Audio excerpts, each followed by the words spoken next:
Hey guys, my name is Amo and welcome back to another video. So in this video, we are going to do a Facebook ads breakdown of my ad account and then a mini case study presentation where I will show you guys the type of metrics that I use and explain to you guys how they work and all that if you want to get into dropshipping using Facebook ads.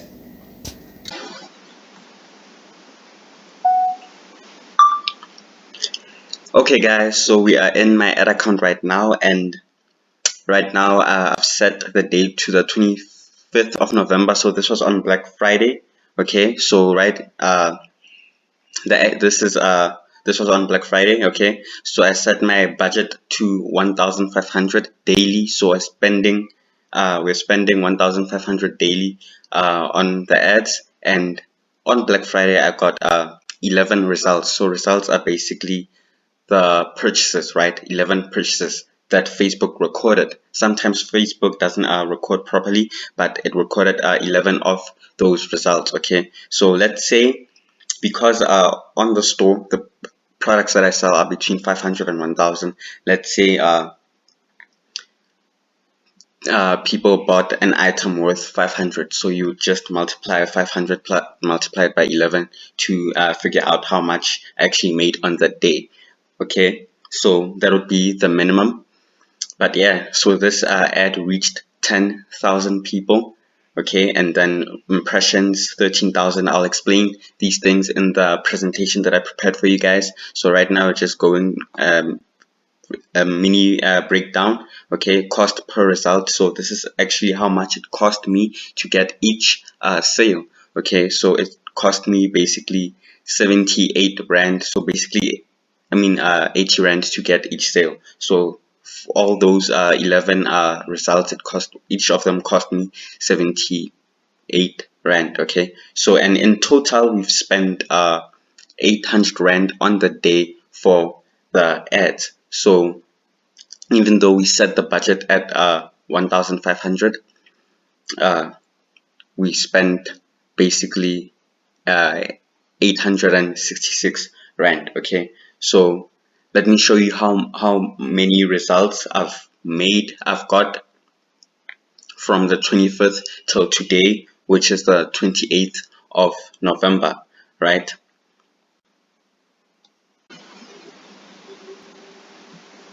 Okay, so from the 25th till today, the 28th of November, we've got 20 results. So that means 20 sales have been recorded by Facebook, right? And then basically all those results from probably the 26th or so have cost 130 rand, and we've spent 2,599 rand on the ads collectively for those 3 days. Okay, so right now these are the metrics, these are the columns that I use, these are the default columns, and I have my own customized columns right here. So basically, if you want to customize your columns and look at more metrics, you would click on here and then click on customize columns. So the columns that I've created are these two: ads 1D and add columns. Okay, so those are my custom columns and custom metrics that I look at, like your cost per result, your ROAS, and things like that. Okay, so I'm going to explain all those things and show you which metrics that you could possibly want to look at to check how your Facebook ads perform and things like that. Okay, so this is my ad account and how much I spent on ads and all that. Okay.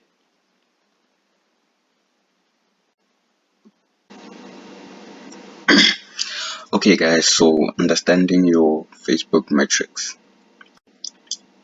Let's move on to the first slide. So impressions. Your impressions are the number of times your ads were seen on screen. So basically the number of times, collective number of times your ads were seen on screen, right? This is different from reach, where reach is the number of people who saw your ads at least once, right? From impressions, which may include multiple views, multiple views of your ads by the same person, right? So reach counts the number of views your ad was shown on screen, even multiple times by the same person. Okay, so it's different from impressions, right? And then results is the number of times your ad achieved an outcome. This all depends on what you are optimizing for, whether it's sales slash purchases. Sales and purchases is the same thing. So whether you're optimizing for sales or your leads, or maybe even add to carts, right? So if you're dropshipping, you are probably optimizing for sales, right? So, but if you are optimizing for, if whatever you're doing requires you to optimize for add to carts, then the number of add to carts you get, that will be your result. Okay, and then if you're optimizing for sales or purchases, the number of purchases you get, that will be your results, right? And then your cost per result, which is CPR, is the average cost per result from your ads. So if you are split testing your ad sets, you want to know which ad set will cost you less to get a result, then you can scale that ad set because it's costing you less. Okay, so if you're split testing your ad sets and one out of five, you have 5 ad sets and one of them is costing you the least but also getting you results, then you can identify that ad set and scale that ad set. So you can use your cost results to see which ad set is costing you less to advertise.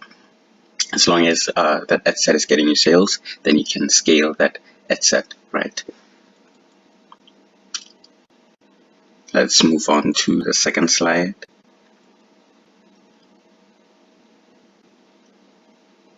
Your link clicks, the number of clicks on your link within the ad that led to your website, on or off Facebook, right? So link clicks basically counts the number of times someone clicked on your link and it led them to your website, right, on or off Facebook. And then the unique link clicks is the number of people who performed a link click. So the number of people that performed the action of clicking on your link, right? And then CPC, cost per link click, the average cost for each link clicks. So how much Facebook charges you every time, the average of how much Facebook charges you every time someone clicks on the link, right? So CPC, the average cost for each link clicks. With this metric, you can find out how many link clicks you have to pay to get a conversion, right? So this is a little trick that I have learned. So let's say every 100 link clicks you get a sale, right? So every 100 clicks you get, let's say you get a sale. So that's a 1% conversion rate. So if it costs you $5 for 100 link clicks, then 100 link clicks gives you an average of 1 sale. That's a 1% conversion rate, as we said. So now you know, if you put in $5, you will get an X amount, depending on how much your product costs, right? So if you put in $5, you'll get an X amount, and then you can calculate if you put in $15 instead of $5.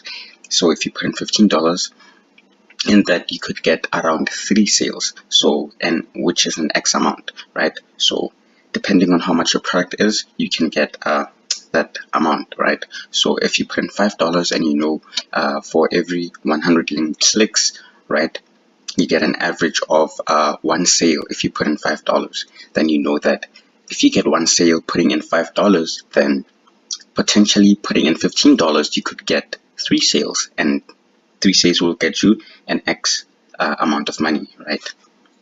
So that's just a cool little trick that I learned. But CPC is not the most important metric that you need to look at. So that would be your CTR, your click-through rate, and your ROAS, which I will explain to you at the end of the presentation. But yes, ROAS and CPC are pretty important. Okay, let's move on. Your frequency. Now the frequency is the average number of times your ad is seen by the same person, right? So the amount of times your ad is seen by the same person. You get this result by dividing the impressions by the reach, right? So you divide your impressions by your reach, you get your frequency, which is the average number of times your ad is seen by the same person.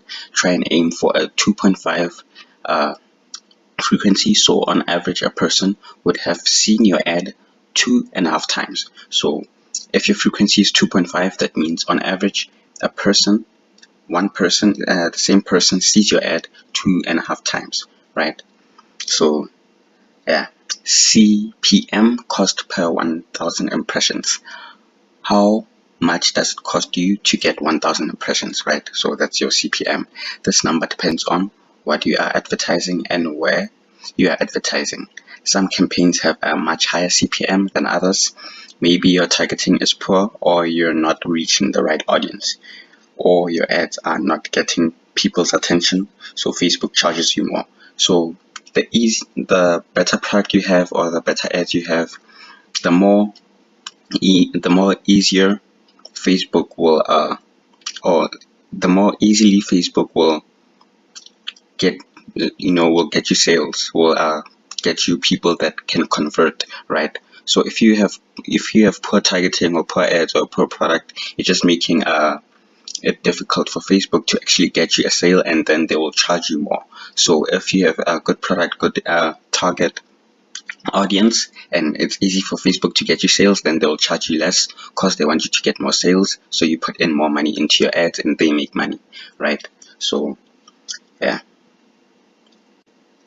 Now CTR, which I touched upon earlier, click-through rate. So try to get a click-through rate of 1%. That is pretty good. It all depends on what niche you are in. So if your CTR is low, then fix your ad creatives, right? So if your click-through rate is low, then you have to fix your ad creatives, whether it's your ad itself, or maybe even the ad copy or things like that, right? So just fix your creative and get your click-through rate up, or maybe it's even your product, right? Maybe your audience or anything like that. Okay. Now your ROAS. So ROAS is return on ad spent. By knowing your ROAS, you can determine whether your ads are profitable or not. Then you can make changes to increase your returns. So I think a good ROAS to aim for is about a 3 or over, so 3 or more, right? So for every rand or dollar you spend, you can make 3 back. You make 3 back, right? So if your ROAS is 3, that means for every rand or dollar you spend, you make 3 back. If it's 5, then it means for every dollar or rand you spend, you make 5 back, right? So that's your return on ROAS, right? Basically like a return on investment, right? So yeah, thank you guys for watching the presentation. Please like, subscribe, and yeah, check out my Instagram. Link will be in the description.